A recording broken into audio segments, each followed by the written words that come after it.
Bonjour à tous, bienvenue dans Morning Echo du mardi 21 mai 2019. Alors du jour, bien entendu, c'est le dernier épisode de la 8e saison de Game of Thrones qui a donc attiré plus de 19 millions donc, de téléspectateurs sur la chaîne câblée américaine. Alors apparemment la fin a déçu, ce qui n'a pas empêché donc ce record d'audience dans un contexte où si l'on revient sur les marchés financiers, et bien hier ça a été agité avec bien entendu l'affaire Huawei et la décision donc de l'administration Trump et bien de suspendre le fournisseur chinois. Alors ça a été nuancé ce matin par le fait que finalement il y a eu un nouveau décret qui a été signé pour laisser 3 mois supplémentaires donc de lien entre Huawei et les principaux clients américains. Et il y a eu aussi donc une levée de bouclier de la part de toute l'industrie et bien des équipements sportifs américains qui ont dit que créer véritablement une guerre commerciale avec la Chine aurait des effets assez considérables et bien sûr tout le secteur donc des équipements sportifs aux États-Unis. Mais vous voyez l'effet a y été puisque par exemple le semi-conducteur index donc le fameux SOX donc aux États-Unis a perdu 4% dans un contexte donc de forte tension entre les États-Unis et la Chine, même si il y a eu un ancien négociateur donc américain qui a dit que tout cela finirait par un accord finalement qui serait bon pour les deux parties d'ici quelques semaines.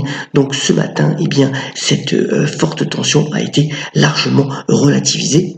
Et vous voyez que quand même, depuis donc l'avertissement de Donald Trump, les indices boursiers mondiaux ont plutôt reflué. Alors moins pour le marché américain, c'est la courbe bleue, alors que les marchés émergents ont quand même pas mal reculé. On verra comment ça se développe. Pour le moment, aujourd'hui, ça s'annonce plutôt sur une reprise des indices boursiers, sachant que les autres agrégats sont plutôt stables, avec notamment un euro-dollar à 1,11. Autre nouvelle dont je vais vous montrer ce matin, donc l'étude qui a été relayée donc par le Wall Street Journal, c'est que dans la majorité, dans beaucoup de pays donc européens, progressivement on s'habitue au taux négatif, c'est-à-dire qu'en fait l'argent à court terme ne vaut plus rien, voire il coûte. Et cela a provoqué finalement 3 conséquences. La première, c'est que le taux d'épargne n'a pas véritablement bougé, donc ça n'a pas incité à la consommation. Le deuxième point, c'est que les dépenses d'investissement ont été toutefois contenues malgré ces conditions de financement très positifs. Et puis le troisième point, c'est que finalement, au niveau des déficits budgétaires, ça n'a pas eu d'effet très significatif et que finalement beaucoup de pays sont encore restés avec des déficits budgétaires assez considérables et des dettes aussi importantes. Donc voilà, finalement un impact des taux négatifs à relativiser pour en particulier nos économies européennes.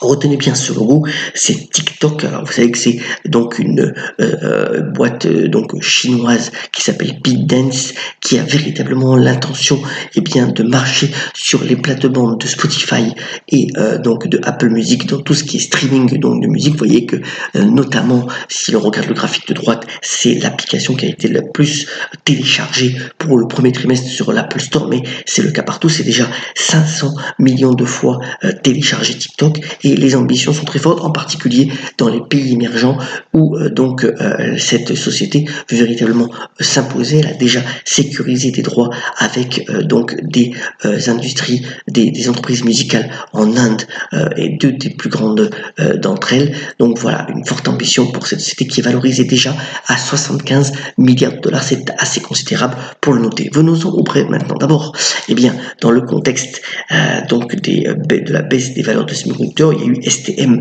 donc ST Microelectronics, la valeur franco-italienne qui a baissé de 9%. Alors, est-ce que ça vaut véritablement la peine de s'y intéresser immédiatement? Peut-être attendons une stabilisation, même si cette valeur est réservée aux investisseurs les plus avertis, puisqu'elle va rester volatile. Mais c'est une entreprise qui a amélioré sa profitabilité et donc elle est à regarder avec attention.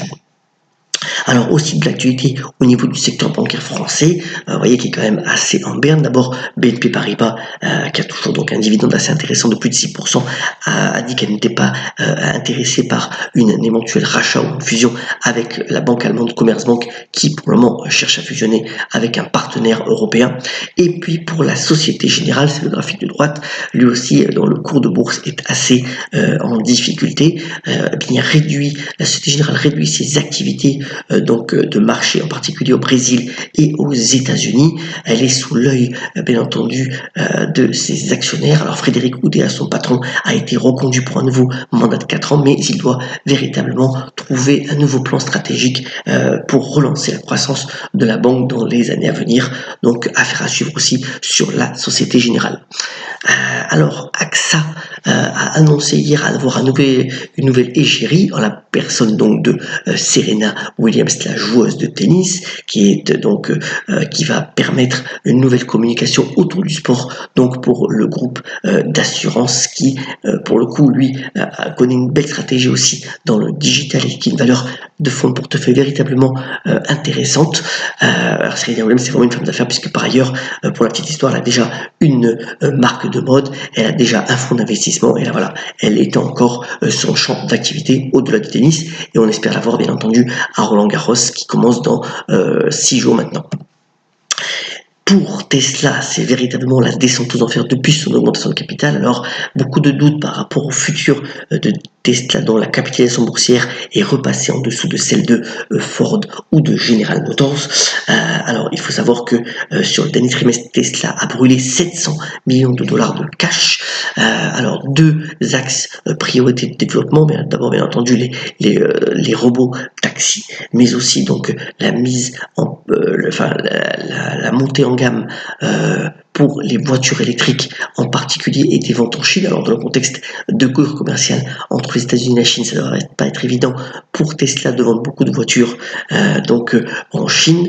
Donc voilà, les analystes estiment que Tesla aura encore besoin d'argent frais pour pouvoir financer sa croissance. Et donc voilà, un cours de bourse qui est en baisse d'un an de plus de 28%. Rendons hommage à Niki Lauda, dont la presse a annoncé donc la disparition cette nuit. Alors, Niki Lauda, c'est un champion de Formule 1, mais pas seulement, puisqu'il a remporté 3 titres de Formule 1 en 75, en 77 et en 1984, notamment au volant d'une Ferrari. Il avait échappé d'ailleurs à un énorme accident et il était revenu quelques semaines après. Mais c'est aussi un homme d'affaires puisqu'il avait créé aussi une compagnie d'aviation qu'il avait vendue à Australian Airlines quelques années après, donc c'était Lauda Air, et voilà, donc il part à 70 ans de manière assez apaisée d'ailleurs, et voilà, un grand champion dont on peut aujourd'hui rendre hommage. Terminons ce Morning Echo par la citation du jour, et nous vient aussi d'un grand physicien, c'est Andrei Sakharov, qui a notamment déclaré qu'il aurait fêté son anniversaire aujourd'hui, et qui a notamment dit « Le monde est un mélange tragique d'infortune, d'ignorance, d'espoir et d'intelligence ». Voilà une phrase à méditer, ayons la pêche, soyons solidaires, et à demain pour le Morning Echo.